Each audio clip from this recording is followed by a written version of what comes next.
Senju clan के distinct blood relatives भी।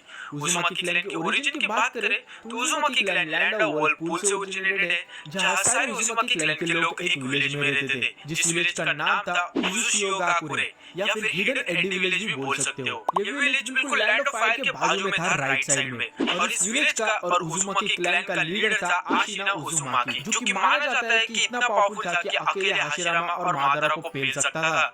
Uzumaki clan के लोग मोस्टली जाने जाते थे उनके bright red hair colour, enormous chakra और उनके लॉन्ग लाइफ एज के कारण।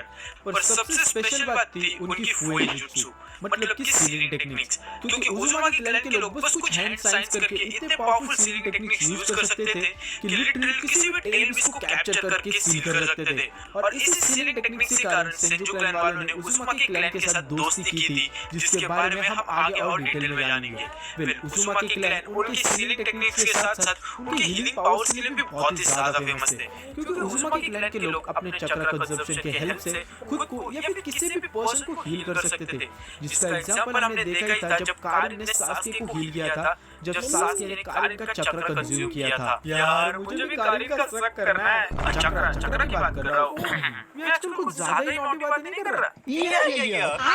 ऊपर से कुछ उज़ुमाकी क्लैन के लोग के पास एक्सेप्शनल सेंसिटिव एबिलिटी भी होती है, जिससे वो अपने चक्र को सप्रेस करके अनडिटेक्टेबल हो सकते हैं, जैसे हमने कारिन को देखा था अपनी सेंसिटिव एबिलिटी यूज करते हुए। इतना ही नहीं, कुछ उज़ुमाकी क्लैन के लोग तो स्पेशल फॉर्म ऑफ चक्र को पोजेस करते हैं, जिससे वो एडमेंटाइन चेंज को बना सकते हैं अपने चक्र के मदद से, जिससे वो किसी भी पर्सन या फिर स्पेशली टेल बीस्ट को कैप्चर कर सकते हैं, जिसके कारण उज़ुमाकी क्लैन के लोग एक वेल सूटेड जिंजुरुकी होते हैं, जो कि किसी भी टेल बीस्ट को कंट्रोल करने का पावर रखते हैं। इसी वजह से तो मीटू उज़ुमाकी इतने साल तो कुरामा को आराम से सेल करके रख पाई थी, और यही सबसे बड़ा रीजन था उज़ुमाकी और सेंजू क्लैन की दोस्ती के लिए। वेल देखो, नारुतो एनिमे में जब कोना विलेज एस्टैब्लिश हुआ था, तो कुछ सालों बाद सेंजू क्लैन वालों को पता चला था कि उज़ुमाकी क्लैन के लोग फुए जुत्सु में एक मास्टर है, जिससे वो किसी भी पर्सन या फिर टेल बीस्ट को कैप्चर करके सील कर सकते हैं। और ये बात जैसे हाशिरामा सेंजू को पता चली थी, वो लैंड ऑफ व्हर्लपूल के साथ अच्छे रिश्ते बनाना चालू किया था।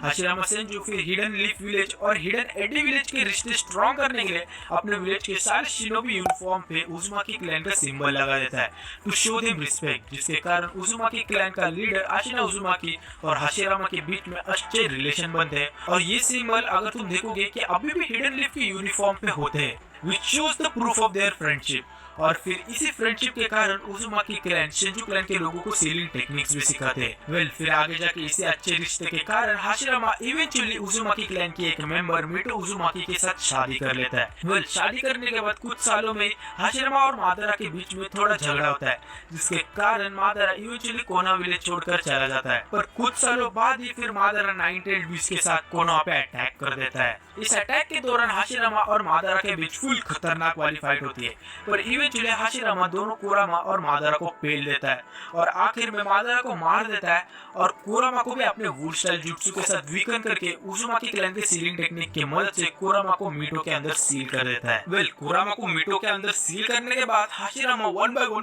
पोकेमोन की तरह बाकी सारे 8 टेल बीस्ट को भी कैप्चर कर लेता है और उन्हें भी सील कर देता है।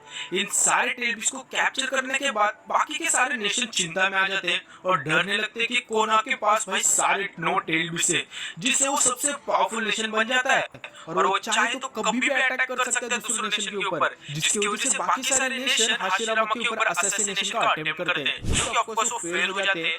तो फिर इसी रीजन की वजह से बाकी के नेशन कोना पे अटैक ना करें और फ्यूचर वॉर को होने से रोक दे, जो कि आफ्टर ऑल हाशिरामा का एक ऑलवेज गोल भी था टू अचीव पीस। इसलिए हाशिरामा फर्स्ट कागे समिट में बाकी सारे नेशन को एक-एक टेल बीस्ट मिठाई की तरह बांट देता है to balance the power between the nation, ताकि कोई भी किसी नेशन दूसरे नेशन पे अटैक ना करे for power.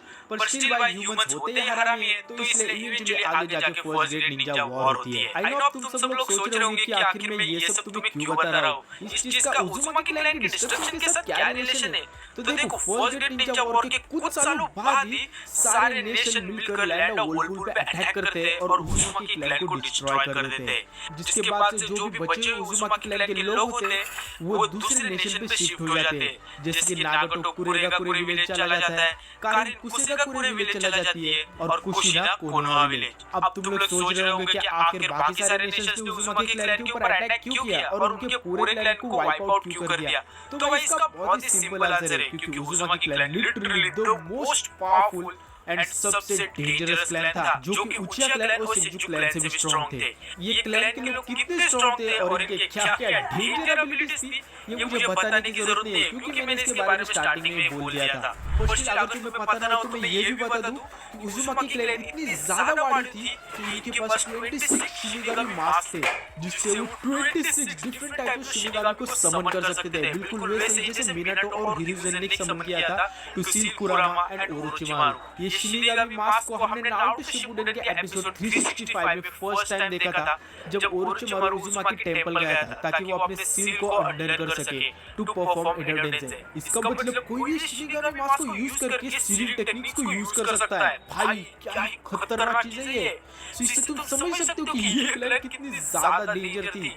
So since Uzumaki clan बहुत ही डेंजर क्लैन था due to their sealing techniques and healing powers, इसीलिए सारे नेशंस मिलकर उजुमाकी क्लैन को खत्म कर देते हैं ताकि उजुमाकी क्लैन आगे जाके उनके लिए दिक्कत ना बने। पर अब आता है सबसे बड़ा सवाल कि आखिर उजुमाकी क्लैन डिस्ट्रॉय हुआ तब कोनोहा ने उनकी मदद क्यों नहीं की। आफ्टर ऑल कोनोहा और एडी विलेज सालों से एक अलायंस थे और सेंजू क्लैन तो फुल खास थे उजुमाकी क्लैन के। तो फिर हाशिरामा ने उजुमाकी क्लैन को बचाया क्यों नहीं बाकी सारे नेशन से, या फिर खुद हाशिरामा ही था जिसने उजुमाकी क्लैन को धोखा दे दिया। वेल देखो भाई, इसके बहुत ही दो फेमस थियरीज है, जिसमें पहला है कि हाशिरामा ने उजुमाकी क्लैन को धोखा दे दिया। तो देखो इस थियरी में बिल्कुल भी दम नहीं है, क्योंकि according to the Naruto data books हमें पता चलता है कि Hashirama first great ninja war के आसपास मर गया था। तो ये तो हम डेफिनेटली मान के चल सकते हैं कि हाशिरामा का कोई भी हाथ नहीं था उजुमाकी क्लैन के डिस्ट्रक्शन में। अभी तुम लोग सोचेंगे ऐसा क्यों, तो देखो कुशिना के बैक स्टोरी से हमें पता चलता है कि उजुमाकी clan second Ninja world war और थर्ड निंजा वर्ल्ड वॉर के बीच में डिस्ट्रॉय हुआ था। सो डेफिनेटली हाशिरामा को कोई भी हाथ नहीं था इसमें, क्योंकि आफ्टर ऑल वो तो मर गया था उस टाइम पे, तो वो बचाएगा ही कैसे उजुमाकी क्लैन को।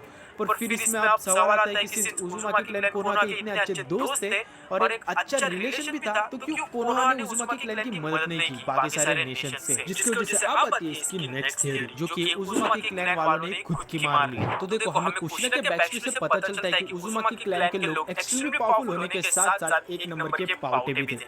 मतलब कि उजुमाकी क्लैन के लोग पावर हंग्री थे और थोड़े गर्म दिमाग के भी थे, जिनको लड़ाई झगड़ा करना बहुत ही पसंद था, जिससे खुद कुशिना ने मेंशन किया था इन द मांगा।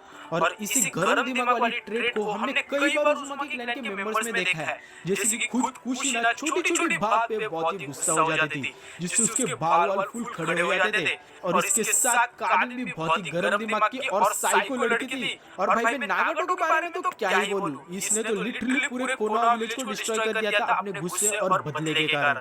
सो इससे हम मान के तो चल सकते कि उजुमाकी क्लैन के लोग थोड़े हरामी जरूर थे, और इसी हरामी नेचर के कारण ऐसा माना जाता है कि उजुमाकी क्लैन के बीच में सिविल वॉर चालू हो गई थी, जिसका फायदा उठा के बाकी सारे नेशंस ने उजुमाकी क्लैन को मैसेकर करने का प्लान बनाया due to their extremely powerful sealing techniques and healing powers, ताकि उजुमाकी क्लैन की ये पावर आगे जाके उन पे भारी ना पड़ जाए। पर फिर अब क्वेश्चन आता है कि कोनोहा ने उजुमाकी क्लैन की मदद क्यों नहीं की।